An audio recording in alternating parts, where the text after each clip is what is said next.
5 years into a marriage with no sex, I'd filed 500 requests for a single night with my husband, the division commander, and every time things finally heated up, an emergency call from his late brother's widow tore him away. Then our anniversary arrived, and Damien Calloway finally promised to give me the perfect wedding night we'd never had. Cheeks burning, I climbed on top of him, and just as we were about to cross that last line, Camille Monroe's ringtone shattered the moment. Damien, a ball caught me. I'm hurt down there. I'm not going to be left a cripple, am I? Damien panicked on the spot, shoved me off, and bolted to go check on her. I caught his arm and suggested he send her to Ironcrest Military Hospital first. Instead, he flew into a rage and slapped me hard across the face. Evelyn Sinclair, Cum is badly hurt. How can you be this cold-blooded? With that, he yanked on his coat and ran for the door. By the time I reached them, Damien, the same man who'd sworn to spend our wedding night with me, was driving into Camille without a shred of restraint. Scratch marks raked his back,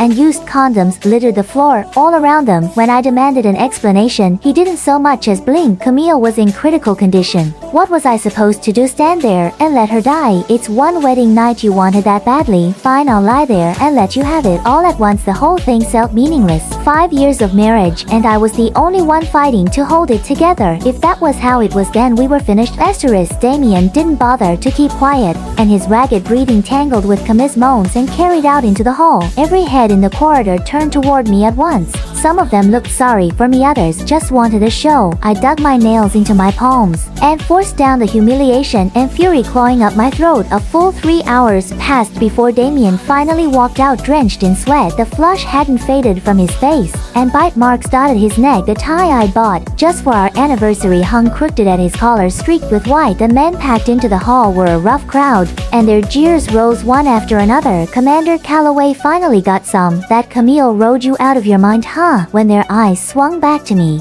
a fresh round of whispers started up. Evelyn's got no backbone at all. Years of crawling after that man like a dog, and she didn't even get a wedding night out of it. My face went cold and hard as the anger climbed in my chest inch by inch. Years ago, an accident on a mission had left my father in a vegetative state, and Damien's older brother had died saving him. To repay that debt, I'd agreed to marry Damien. I grinned. The Sinclairs tried to push him up the ranks until he became the youngest division commander in the service. Before the wedding, Damien had sworn me an oath. Even if every other man on earth cheated, his heart and his body would always belong to me alone. And now here he was humiliating me in front of everyone for the sake of his brother's widow. Catching my stare, Damien shoved past the men still ribbing him and moved to pull me into his arms the way he always did. The smear of red at the corner of his mouth stung my eyes, and I stepped back without a word. Damon's expression froze, then his brows drew together. Evelyn, we're married. It was one missed wedding night. Do you really have to blow it this far out of proportion? You put up with it